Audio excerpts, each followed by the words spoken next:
En la obra del autor, Desarrollo de la clarividencia de control y la prognosis para asegurar la vida eterna, estructurando el pensamiento, del 28 de diciembre de 2015, en la sección de preguntas y respuestas al final del seminario, un asistente pregunta a Grabovoi: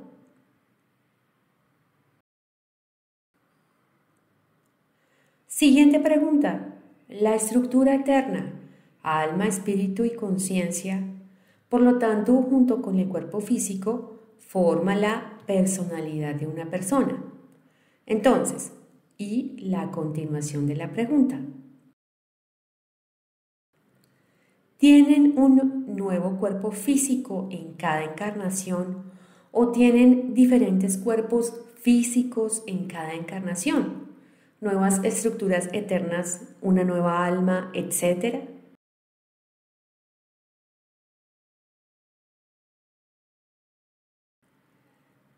Responde el autor: el hecho es que el cuerpo, al implementar un mecanismo como la encarnación, por ejemplo en otro tiempo, desde el punto de vista de la información sobre la reencarnación, conocida en la conciencia colectiva, debería parecer materialmente idéntico desde el punto de vista lógico de esta información en el cuerpo.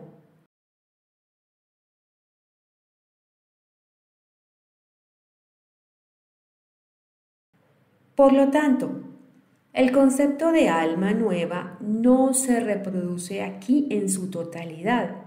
Hay un alma que, por ejemplo, tiene alguna nueva experiencia adicional, o espíritu y conciencia con nueva experiencia.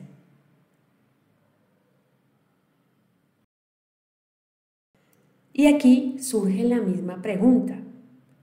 Si solo el cuerpo físico cambia de una encarnación a otra, ¿se transfieren entonces las tareas del alma y también las tareas del espíritu y la conciencia?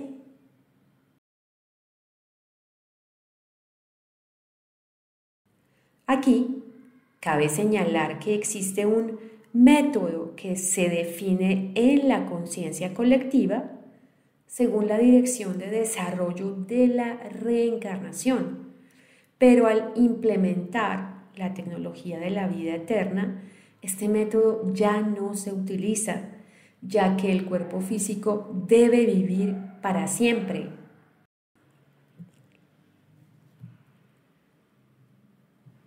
Pero desde el punto de vista de la información de las encarnaciones, podemos decir que independientemente de la teoría, por ejemplo, la reencarnación o el campo de información correspondiente a esta teoría en la conciencia colectiva, en esencia las tareas del alma, el espíritu y la conciencia son no solo lo que existe para una persona, sino para todos, desde el punto de vista de las tareas. Y las prácticas de la acción de Dios son las mismas.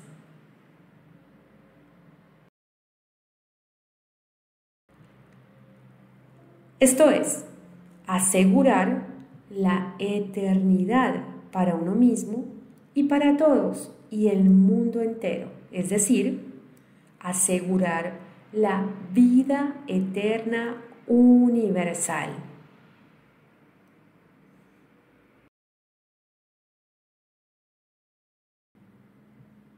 Bueno, la forma en que en un caso particular se resuelven algunas subtareas es siempre individual. Bueno, eso es lo que dije. En el modelo de reencarnación, los cambios esencialmente deberían ser insignificantes desde el cuerpo físico.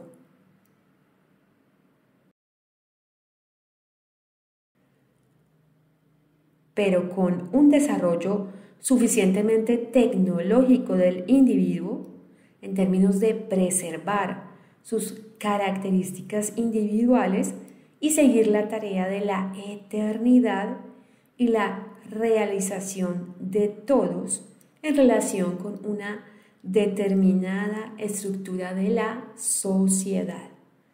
En toda esta explicación hay una caracterización muy importante. En primer lugar está la conciencia colectiva y el hombre en las estructuras de alma, espíritu y conciencia evoluciona a partir de los parámetros de la conciencia colectiva en la estructura de la sociedad. Por eso seguimos reencarnando y aún no comprendemos la viabilidad de vivir en el mismo cuerpo físico para siempre, sin deterioro, sin envejecimiento y sin muerte. Dice el autor, cuando una persona debe nacer y luego desarrollarse, por ejemplo, desde la infancia, la posibilidad surge incluso en las condiciones de existencia de la reencarnación. Por ejemplo, los modelos de desarrollo, implementar un modelo de desarrollo cuando la conciencia controla la materia física, tanto que puede simplemente, por así decirlo, encogerse. En términos generales, llegar a este nivel implica un desarrollo importante de la estructura de la conciencia.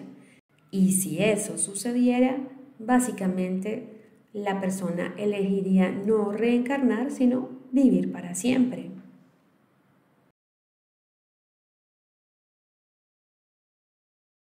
Bueno, como cité la tecnología, como una especie de marco y luego se manifiesta, por ejemplo, en los órganos reproductivos de una mujer y luego se desarrolla.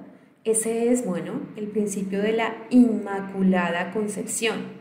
Esta información es bien interesante porque nos está diciendo básicamente que Jesucristo es realmente una encarnación evolucionada sin mayores transformaciones físicas en los términos de una Inmaculada Concepción. Entonces, resulta que se observan las normas sociales, es decir, nace un niño, sin embargo, este ya no es un modelo de reencarnación.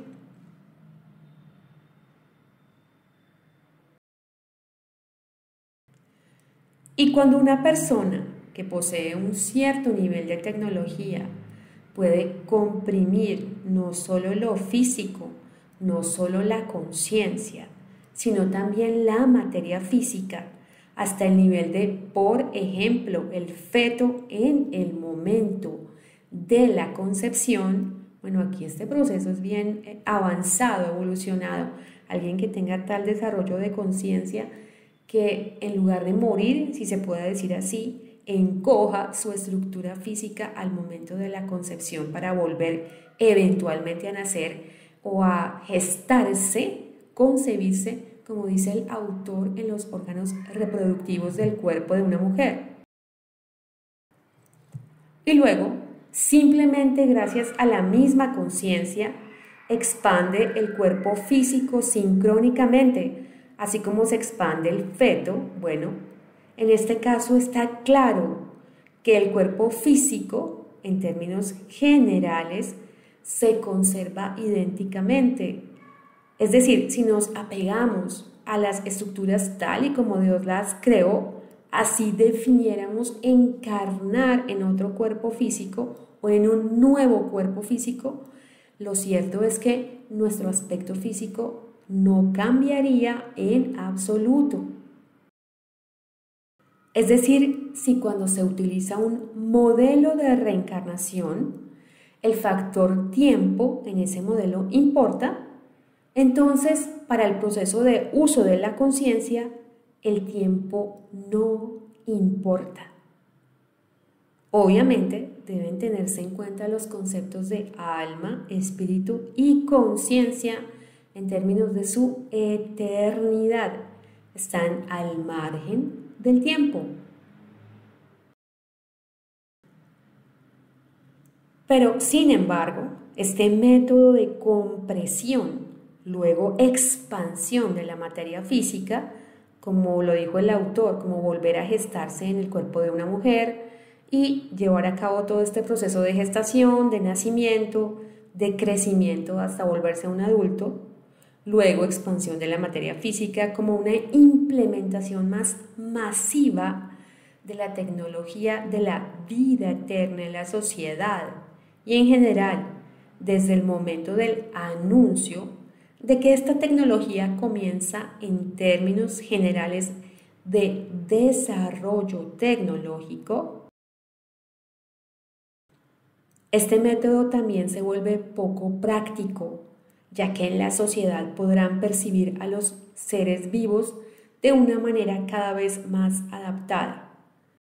Es decir, si usted llegara a lograr esto, eventualmente comprendería que es innecesario volver a pasar por este proceso, pues el deber ser es una evolución integral del ser humano desde su desarrollo pleno, es decir, desde la edad adulta, cuando su cuerpo físico ha logrado ese nivel de adaptación en términos de crecimiento y desarrollo.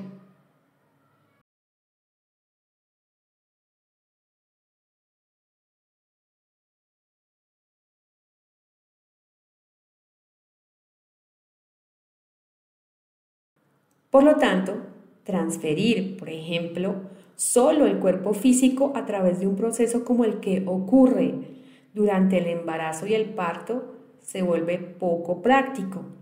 Ya lo acabamos de explicar. Bueno, sobre todo porque en este caso se utiliza un control externo bastante complejo, de modo que el proceso de creación y nacimiento es bastante similar a lo que ocurre en condiciones biológicas ordinarias.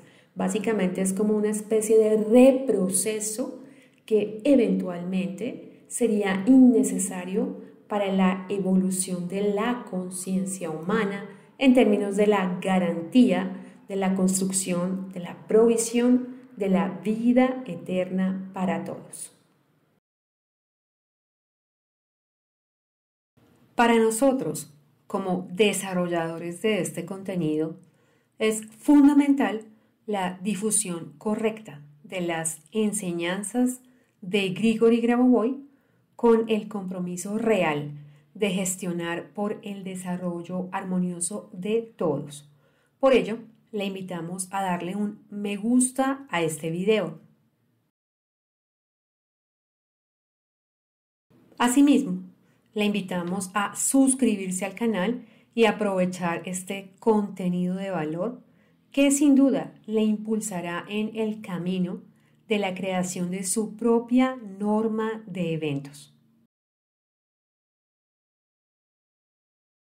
Finalmente, le hacemos extensiva la invitación a unirse a nuestro canal de Telegram, en el que también publicamos contenido de valor para el desarrollo eterno de todos.